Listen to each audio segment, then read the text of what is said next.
In this video, I'm going to show you how to add friends to a shortcut on Snapchat. That is quite simple and easy to do, so let's begin.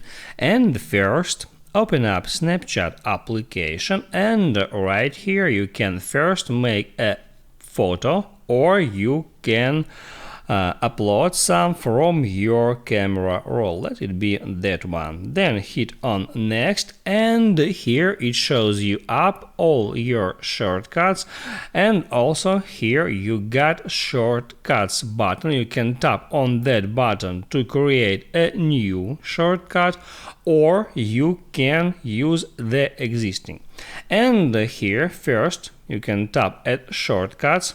It shows you up 3 shortcuts that you created before, and there it gives you ability to edit these shortcuts. So you can select any of them, and there you can just add people right here by checking mark them. And also in that way you can uncheck mark those people who you don't want to save any longer at that specific shortcut.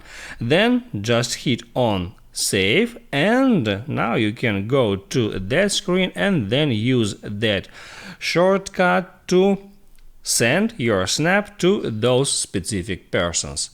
If this video helped you out, don't forget to like and subscribe.